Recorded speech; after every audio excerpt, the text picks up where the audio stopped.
Olá, tudo bem? Guilherme Catarina na área, bem-vindo ao nosso canal. Hoje eu vou explicar para vocês uma aula sobre procedimentos ou sobre padronização de processos, né?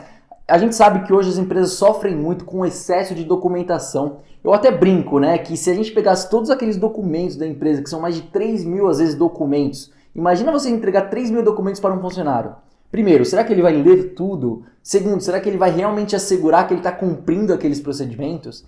Então, um dos piores problemas hoje em dia é realmente você traçar um bom plano de padronização de atividades para não perder o know-how, né? Para não perder o conhecimento que a empresa obteve ao longo dos anos e isso ir passando de geração em geração, passando de funcionário em funcionário, para cada vez mais você estar fazendo um processo mais robusto, um processo com mais excelência, com menos custos, com prazo melhor, enfim, melhorando a cada dia. Então, eu queria trazer um conceito para vocês que é muito simples no termo de padronização de processos, tá? Antes mesmo de passar para a documentação de nível tático, estratégico, operacional, não, nada dessa baboseira. Aqui eu vou mostrar para vocês o que é realmente o conceito de um bom padrão ou de de uma boa padronização de atividades para você colocar em um procedimento, combinado? É o seguinte, tem dois aspectos muito fortes. O primeiro aspecto é sobre padrão. O que é padrão para você? A palavra padrão. Padrão para mim nada mais é do que é a melhor forma de você fazer aquela atividade hoje. Ou seja, a melhor forma de você fazer uma atividade hoje. Padrão nada mais é do que você pensar na forma perfeita. Qual que seria a forma ideal de trabalhar hoje? Então imagina você chegar em um colaborador, em um funcionário, ou alguém da sua equipe, mesmo na empresa, ou mesmo uma atividade que você mesmo faz. Você olha para aquela atividade e pergunta, nossa, será que essa é a melhor forma que a gente consegue fazer essa atividade hoje?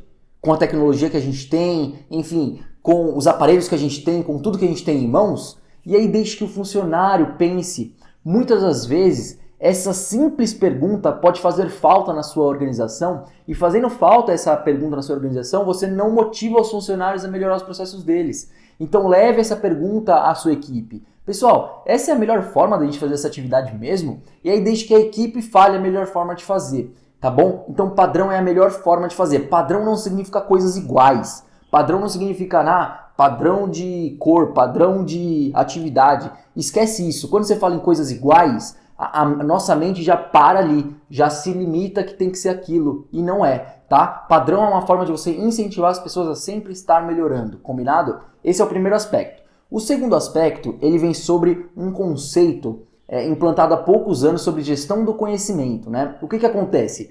Não faz muitos anos que as empresas começaram a perceber que o seu maior competitivo, né? A sua maior vantagem competitiva é realmente o seu conhecimento. Ou seja, com a internet, com a globalização, com a facilidade de informação, hoje você entra na internet, você pega todas as informações necessárias para você fazer a sua atividade. Enfim, com essa democratização da informação que a internet trouxe, o que aconteceu? A técnica está muito fácil, você consegue entrar na internet e pegar uma técnica. Porém, o que não está fácil na internet é o que eles chamam de conhecimento tácito. Eu já vou explicar o que seriam essa palavrinha, tá? Mas o que eu quero mostrar para vocês é que hoje o grande diferencial competitivo de uma empresa muitas das vezes não é mais a técnica que ela utiliza, e sim como ela faz essa técnica, ou seja, o conhecimento, o know-how, a experiência. Então, quase que hoje a gente fala que a única vantagem competitiva que uma empresa tem é o conhecimento das pessoas que estão dentro hoje dessa empresa. Até porque, se você tirar as pessoas de dentro de uma organização, a organização para. E se você tiver pessoas excelentes, que pensam diferente, que têm ideias geniais, ou pequenas ideias todos os dias, ou pessoas que estão engajadas, que querem melhorar e têm conhecimento sobre aquela área, com certeza você está no caminho da excelência. E quais são esses dois aspectos sobre a gestão do conhecimento? Existem basicamente dois tipos de conhecimento, tá? Eu chamo esse de conhecimento tácito ou conhecimento explícito. O que seria conhecimento tácito e explícito? Vamos lá. Conhecimento explícito é tudo que está à vista. Ou seja, na sua empresa, se você tem um procedimento escrito ou no computador, e esse procedimento está falando, etapa 1 você tem que fazer isso, etapa 2 você tem que fazer isso, toma cuidado com a etapa 3. Este procedimento que está escrito, que está num manual, Isto é um conhecimento explícito, ou seja, é alguém que detinha esse conhecimento, colocou esse conhecimento nesse papel e deixou esse papel disponível para as outras pessoas. Combinado? Isso é um conhecimento explícito. Que mais pode ser um conhecimento explícito, Guilherme? Por exemplo, você tem um quadro de gestão visual e nesse quadro você coloca: ó, pessoal, por favor, fechar a porta, por favor, não sei o que, por favor, não sei o que lá. Ou seja, baseado em algum problema do passado, foi visto que precisa deixar a porta fechada, porque senão vai acontecer algum problema. Então colocaram uma plaquinha de sinalização, fecha a porta. Isso também não deixa de ser um conhecimento antes tácito, já vou explicar, que virou explícito, ou seja, que está visível às outras pessoas. Então tudo que está externo, que é possível uma pessoa visualizar esse procedimento, é um conhecimento explícito, tá? Todo conhecimento explícito ele vem de um conhecimento tácito, ou seja, conhecimento tácito é aquilo que está dentro aqui, ó, dessa caixinha, da nossa melhor ferramenta. Então, conhecimento tácito é aquele conhecimento que você, ao aplicar uma técnica, ao fazer uma atividade, ao trabalhar, você vai ganhando experiência com aquilo. Você vai percebendo que, poxa, esse computador, por exemplo, sei lá, o computador deu pau, mas você sabe que se der 2 toquinhos aqui, ó, eu sei que é gambiarra, mas, por exemplo, você sabe que se bater 2 vezes aqui embaixo, ele liga. Então, essa que é a ideia. A ideia é você ter o conhecimento tácito, que é o que você ganhou com a sua experiência, com seus ensinamentos, enfim, com os obstáculos, com os problemas que você teve e está na cabeça. E o maior erro das empresas hoje é perder o conhecimento tácito das pessoas. E como que elas perdem? Elas simplesmente focam em cobrar o que já está escrito e não focam em verificar o que ainda não está escrito para colocar no escrito, entendeu? Então assim, qual que é a ideia? É você olhar e fazer uma gestão do conhecimento da sua empresa. Olhe para as pessoas da sua equipe, olhe para as pessoas da sua empresa e veja se realmente esse conhecimento tácito está sendo usado. Então lembra da primeira pergunta que eu falei no começo do vídeo? Pergunte para a pessoa: olá, tudo bem? Essa é a melhor forma mesmo da gente fazer essa atividade? Será que não tem outra forma da gente fazer, uma forma melhor? E aí você vai meio que ligar uma chavinha aqui na cabeça da pessoa do conhecimento tácito dela. E ela vai falar: não, realmente, se a gente fizer dessa maneira vai ser muito melhor. Então, pessoal, o procedimento escrito, o padrão, a padronização da atividade, ela deve representar o conhecimento tácito da pessoa. Ela deve representar todo aquele conhecimento que a pessoa teve com os aprendizados. Se você vai colocando essas informações nesse procedimento e melhorando esse padrão, ou seja, ele vai, além de estar sempre representando a realidade, o padrão vai ser muito bom para pessoas novas. Então, uma pessoa nova que entrou naquele departamento, naquela atividade, quando ele olhar aquele conhecimento, ele vai falar: nossa, ainda bem que eu vi isso, senão eu ia errar também. Então, pessoal, é nada melhor do que você conseguir fazer a gestão desse conhecimento tácito, tá? Muitas das vezes você acaba, às vezes, perdendo um colaborador que é um ótimo talento para a empresa e ele tinha um conhecimento tácito, até porque ele trabalhava muito bem, fazia as atividades direito, porém, ele se perdeu, esse conhecimento tácito foi embora. Então, não perca essa oportunidade. Não perca essa oportunidade de fazer um plano com a sua equipe, juntar a equipe, tentar descobrir quais são esses conhecimentos que ainda você hoje não tem no papel. Tá bom? Então, fica essa dica, tá? Só para fechar aqui, eu quero lembrar vocês assim, se você ouvir algumas frases assim na empresa como: ah, no passado era melhor, no passado a gente sabia fazer, agora a gente não sabe mais, é porque lá atrás você não fez uma boa gestão do conhecimento, tá? Então pensa assim, poxa, pensa que você não quer isso lá na frente, né? Você não quer que as pessoas fiquem falando que a sua empresa era melhor no passado, né? Até porque a gente quer sempre estar evoluindo, então uma frase como essa até machuca, né, quando a gente ouve. Então, comece hoje, junte pelo menos a pessoa mais experiente que você tem na empresa. Com certeza às vezes você tem aquela pessoa que já está há 20 anos na sua empresa ou, enfim, começou junto com você lá atrás. Pega essa pessoa que é muito experiente ou mesmo a sua experiência e tente trazer essa experiência para algo explícito, tá? Não necessariamente precisa ser um documento escrito conforme norma ISO, não. Pode ser um papel, pode ser um quadro, pode ser qualquer coisa explícita que mostre para a pessoa o que ela não pode errar. Então, transforme o seu conhecimento explícito em transforme o seu conhecimento tácito em conhecimento explícito, e este é o principal conceito que as pessoas erram quando elas vão padronizar uma atividade. Padronizar uma atividade é encontrar a melhor forma de fazer, e é um conjunto de técnica e experiência, tá legal? Não é simplesmente você pegar e padronizar e falar que todas as atividades devem ser dessa forma. Tá? Quando você faz isso, você limita a criatividade e você não inova. Então fica mais essa dica para vocês sobre Padronização de processos é o primeiro conceito que a gente tem que ter em mente. Bom, pessoal, o segundo aspecto sobre padronização de processos dentro de uma organização é o seguinte.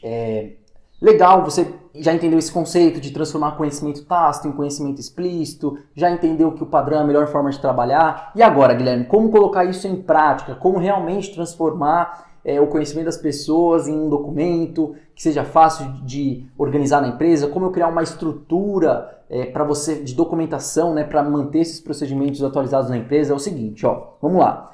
A estrutura básica de você padronizar as atividades, eu costumo dividir em apenas 3 etapas, tá? Quais são essas etapas? Na verdade, eu nem vou chamar de tático, estratégico, operacional. Não, eu vou chamar de, níveis de documento. Beleza, são 3 níveis de documento que você tem que ter. O primeiro nível de documento é um documento, digamos, que você olha mais para o processo e não para as pessoas. Então você vai pegar o seu produto, então, por exemplo, eu tô com essa garrafinha de água aqui, e aí você vai mapear quais são as etapas, ou seja, quais são os processos que este produto passa para virar isso daqui. Então, por exemplo, lá atrás ele não era uma garrafinha, ele era, um material plástico todo moído, ele era uma fita adesiva, ele era só uma tampinha, não sei. Enfim, você tem lá todo o processo de produção desse produto até ele ser transformado no produto final. Então você vai ter etapas, tá? Então vem a etapa vem a etapa de usinagem, depois vem a etapa de aprovação do cliente, depois vem a etapa de liberação da entrega, depois vem a etapa de montagem, depois vem a etapa de embalagem, não importa. Quais são as etapas de transformação do processo? Para que isso? É para você ter uma visão do todo. Para que serve esse primeiro nível, tá? Eu nunca gosto de fazer processos e procedimentos através de processos, equipamentos, enfim, eu gosto de fazer através de pessoas. Mas esse primeiro nível ele é muito importante porque você vai ter uma visão do todo de como esse fluxo funciona para poder melhorar toda a comunicação com fornecedores e clientes. Então você vai identificar quando naquela etapa é necessário a tampinha, quando não é. Então você vai ter uma visão macro da sua empresa, uma visão de todos os fornecedores, as entradas e as saídas da sua organização. Por que isso é importante? Muitas das vezes, quando você vai negociar com o fornecedor, ou vai negociar com o cliente, ou vai negociar algum aspecto de algum parceiro da sua organização, você consegue visualizar qual que é a sua necessidade hoje, você consegue falar para ele qual que é a melhor forma de você atuar, tá bom? Então, esse primeiro nível de documento é um documento mais macro, para você também mostrar para as pessoas como que você transforma um produto. Legal. O segundo nível de conhecimento, o nível de procedimento é o seguinte, você vai pegar cada etapa desse processo e aí você vai destrinchar essa etapa. Então, a gente falou das primeiras etapas, etapa 1, etapa 2, etapa 3, etapa 4. Aí você vai pegar a primeira etapa e você vai meio que quebrar ela em várias pequenas outras etapas. Só que nesse momento, você não vai mais quebrar a etapa por processo, você vai quebrar a etapa por pessoa. Então, digamos que tem 5 pessoas que trabalham nessa parte, nesse processo 1, nessa etapa 1. Você vai falar com as 5 pessoas e você vai mapear quais atividades a pessoa 1 faz, quais atividades a pessoa 2 faz, quais atividades a pessoa 3 faz. Não tem problema se as 5 pessoas fazem a mesma atividade. Simplesmente faça um mapeamento. O segundo nível de documento ou de procedimento que você vai ter na sua organização é as atividades por pessoa, tá legal? Este é o procedimento. Qual atividade a pessoa faz e não o processo. Esse é um erro muito forte. Quando eu vou nas empresas, eu leio os procedimentos, o que acontece? Normalmente, esse segundo nível de documentação, quando está falando especificamente de um processo, ele fala do processo, ele fala, etapa 1 é você ligar a máquina, etapa 2 é aquecer a 30 graus, etapa 3 esteira funcionar, etapa 4 é passar no forno, não sei o quê. Então, algumas etapas, elas são muito vinculadas à máquina, à temperatura, a não sei o quê. Esse nível de documento é ao ser humano. As atividades têm que estar vinculadas ao ser humano, não à máquina. Ou equipamento, ou processamento, ou sei lá o quê. tem que ser vinculado ao ser humano. Quais atividades o ser humano tem que fazer? Esse é o segundo nível, tá? Então, nesse segundo nível é onde você vai escrever, ó, você vai primeiro ali naquele lugar e vai apertar esse botão. Depois de apertar esse botão, você vai ali e vai conferir a temperatura. Entendeu? É muito diferente, você tem que falar qual atividade o ser humano tem que fazer, a pessoa que trabalha na área tem que fazer, tá bom? E aí sim você vai ter um nível 2. Então, esse é um erro muito forte, tá, pessoal? Esse nível de procedimento, normalmente a gente escreve baseado no processo e não escreve baseado nas pessoas. E são as pessoas que fazem o processo, tá legal? Então, inverta essa forma de pensar, tá? Aí, o terceiro nível de documentação que você tem que ter é um nível que eu chamo de quase que lição de um ponto, assim. Ou seja, lembra que eu comentei com você dos conceitos sobre conhecimento tácito, conhecimento explícito e tal? É nesse momento que você vai usar esse tal de conhecimento tácito das pessoas. Aquela pessoa que faz aquela atividade baseado no procedimento 2 ganhou experiência com o tempo. Ela percebeu que se ela fizesse de uma forma diferente ou se ela fizesse algum negocinho ali, sairia melhor aquela atividade. Então, em alguns pontos específicos da atividade daquela pessoa, nós vamos ter uma pequena lição de um ponto, algo que ela aprendeu e está no conhecimento tácito. Então, esse vai ser o documento onde você vai transformar o conhecimento tácito em um conhecimento explícito. Então, para aquela atividade específica, você faz uma lição de um ponto. Se você olhar desse lado aqui, pode ser que você consiga fazer melhor a sua atividade. Eu olhei por trás ali e vi uma trinca, então é muito bom começar a verificar ali atrás. Então, todas essas pequenas coisas que a pessoa aprende com a experiência, você vai colocar na lição de um ponto. É claro, com o tempo, você vai perceber que muito aprendizado ele pode modificar o processo. Às vezes, um aprendizado que a pessoa teve, ela vai modificar a forma de trabalho. Modificando a forma de trabalho, aí você tem que alterar, sim, o procedimento número 2, tá? Mas, enquanto isso, você cria lições aprendidas, você vai criando experiências. Então, quando você for treinar uma pessoa usando o procedimento número 2, você vai treinar a pessoa, a etapa 1 é essa, a etapa 2 é essa, mas na etapa 2, fica ligado, porque acontece isso, E se acontecer isso, você faz isso. Se acontecer aquilo, você faz isso. Então, o terceiro nível é um nível mais de passar experiência para o papel, tá bom? E não simplesmente passar, o que a pessoa precisa fazer. E sim, a melhor forma de trabalhar. Vamos lembrar sempre, pessoal, padrão é a melhor forma, acho que eu vou fazer uma frase melhorzinha, vamos lá. Padrão e procedimento é a melhor forma conhecida hoje de se fazer aquela atividade.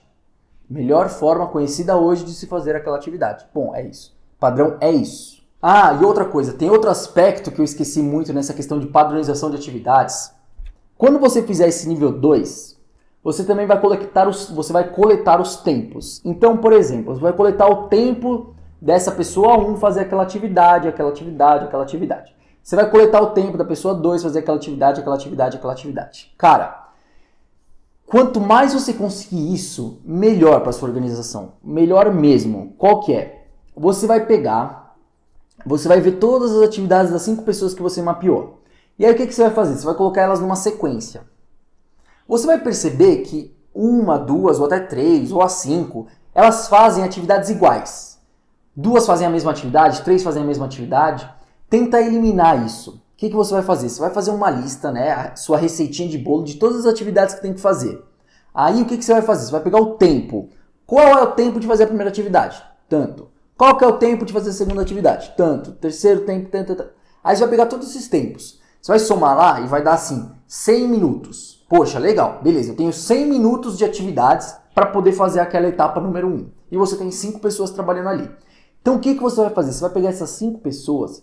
Tá vendo esse tempo de 100 minutos? Em vez de você colocar 5 pessoas no departamento, pessoal, fazem a atividade aqui e esse é o procedimento. Não. Você vai pegar 5 pessoas, você vai dividir elas pelo tempo de processamento. Ou seja, a primeira pessoa vai ficar responsável pelos primeiros 20 minutos de atividades, a segunda pessoa vai ficar responsável pelos segundos 20 minutos, e aí você vai perceber que cada uma vai ter 20 minutos e ao final você vai ter um processo completo de 100 minutos, tá legal? Então faça isso, divida as etapas de um processo, ou seja, todas as atividades que as pessoas têm que fazer entre essas pessoas, crie um sequenciamento entre elas, tá? Crie uma autorresponsabilidade, uma responsabilidade que uma pessoa faz uma atividade e outra faz outra. Isso evita muito essa questão de ociosidade, produtividade. Muitas das vezes as pessoas elas caem no negócio, parece uma competição de quem trabalha mais, né? De quem é mais ocioso. E quando alguém está ocioso, parece que é necessário essa pessoa mostrar que aquela pessoa está ociosa. Ou quando ela está muito super ocupada, ela quer mostrar que ela está fazendo serviço. Não, eu vou ficar até 8 horas da noite aqui. Cara, é muito louco isso. É do ser humano. Mas assim, faz essa divisão e você vai ter certeza que as atividades vão estar balanceadas. Você não vai ter pessoas super ocupadas e também não vai ter pessoas que estão de alguma forma ociosas. Então assim, divida bem esse trabalho, tá? Então você vai conseguir identificar realmente qual etapa cada uma faz e elas vão começar a se especializar. Nada melhor do que depois você fazer uma troca, né? Enfim, você faz agora aquela atividade, você faz essa para aumentar o conhecimento das pessoas, até porque nesse momento que você faz o desperdício do talento das pessoas, então você como líder tem que sempre identificar qual é o talento da pessoa, qual que é a evolução que ela está tendo, dar novas oportunidades, mudar ela de local, fazer uma nova atividade. Porém, quando estiver fazendo o trabalho, tente sequenciar essas atividades, tá? Uma vez criado o procedimento, uma vez criadas as etapas de produção, sequencia-as juntamente com as pessoas. Combinado? Eu tinha esquecido de falar esse ponto. Esse ponto também é muito importante quando você for padronizar uma atividade e for sequenciar uma atividade na organização. Tá legal? E para fechar o vídeo, vamos lá. Guilherme, eu gostei que você falou de gestão de conhecimento. Realmente eu não me atentava a fazer gestão do conhecimento da minha organização. Eu acho que eu perdi muito conhecimento ao longo dos anos. Eu acho que muitos funcionários bons passaram por aqui, só que eu esqueci de marcar esse conhecimento que eles tinham. Enfim, eu vou começar agora a fazer a gestão do conhecimento. Eu não conhecia essa gestão de conhecimento tácito e explícito, agora eu vou começar a fazer. Gostei da estrutura que você falou de documentação, vou começar a criar alguns procedimentos na empresa. Gostei que você falou do sequenciamento, ou seja, eu vou tentar dividir as atividades da empresa entre as pessoas para cada uma fazer uma etapa do processo. Poxa, gostei, foi muito bom. Mas legal, Guilherme, agora, beleza, gostei de tudo e agora eu quero pôr em prática. Qual que é o primeiro passo que eu preciso ter para colocar isso em prática? Vamos lá. Primeiro passo é o seguinte. Você vai pegar de novo uma folha de papel, um lápis, e aí você vai em um processo que você quer mapear, um processo que você quer criar esse procedimento. Beleza, então você vai pegar um lápis e um papel, você vai nesse processo, você vai nesse departamento e você vai observar as pessoas. Mas antes, comente com as pessoas que você está criando um procedimento, tá? Até porque elas precisam te ajudar a mostrar qual que é a melhor forma de fazer aquela atividade. Então é um trabalho em conjunto, não é você sozinho observando elas. Elas vão estar trabalhando, mas elas também vão estar sabendo que você está ali trabalhando e fazendo um procedimento para ela, tá? É um trabalho em conjunto. A pessoa tem que saber que você está fazendo um procedimento. É bom para ela, é bom para você, é bom para todo mundo, combinado? Então vamos lá, legal. Chegou lá no processo, você vai começar a observar o processo. Uma dica que eu dou, é sério. A gente às vezes, não sei se é do ser humano isso daí, às vezes a gente tem falta de paciência, sabe? A gente não tem paciência para poder observar um processo. Não pega uma folha e escreve a etapa do processo 1, o processo 2. Vamos sempre lembrar, pessoal, esse nível de documento é um nível para a pessoa. Então, tudo que a pessoa fazer, você anota. Então, vamos lá. A pessoa andou do ponto 1 ao ponto 2. Ela andou da máquina 1, andou para o departamento 2. Ela ligou para o departamento 3, ela apertou. Tudo que a pessoa está fazendo. Observe o processo que a pessoa está fazendo e não as etapas de transformação. Então siga o que a pessoa está fazendo nos mínimos detalhes. Não importa, faça uma lista grande, se necessário filme o processo, não importa. Faça toda essa lista. Por que isso é importante, tá? Todo momento que você for padronizar uma atividade, vamos sempre lembrar da frase: padrão, procedimento é a melhor forma conhecida hoje de se fazer aquela atividade.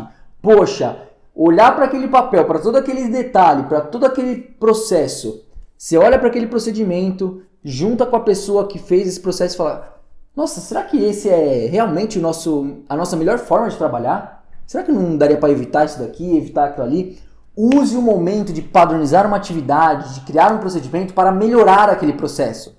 Veja quais desperdícios você tem.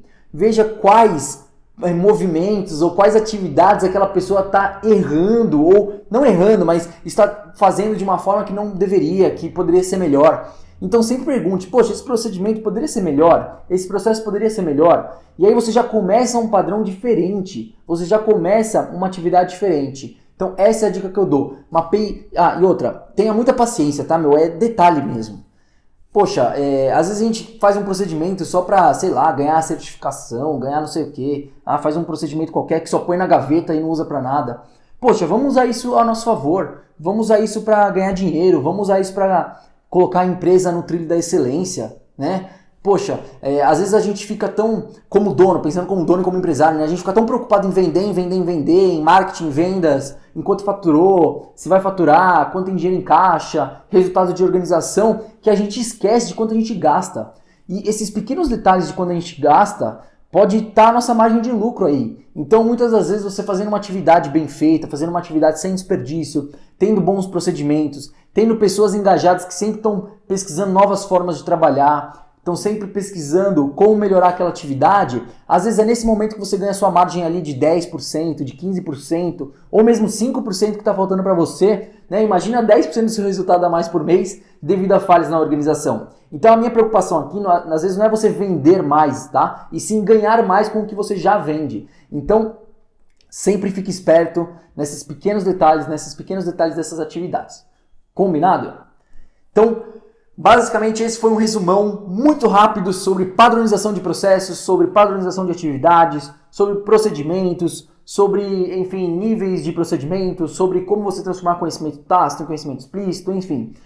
Foi só mais uma lição aí para você sobre uma das ferramentas que eu também ensino no meu curso, que é o SOP, né? Standard Operation Procedure. Então, tudo isso que eu estou falando para você, eu ensino nos mínimos detalhes no meu curso, tá? Se você quiser conhecer um pouquinho do meu trabalho, um pouquinho do nosso curso de formação online, eu vou deixar aí embaixo um link na descrição. Esse link é só para você que tem realmente interesse, tá? Então vai lá, vê se é para você. Eu ensino não só essa ferramenta que eu estou comentando com vocês, mas outras 17 ferramentas aí para você caminhar para a excelência na sua empresa, tá bom? Então fica à vontade de conhecer o nosso trabalho. E é isso, e até mais!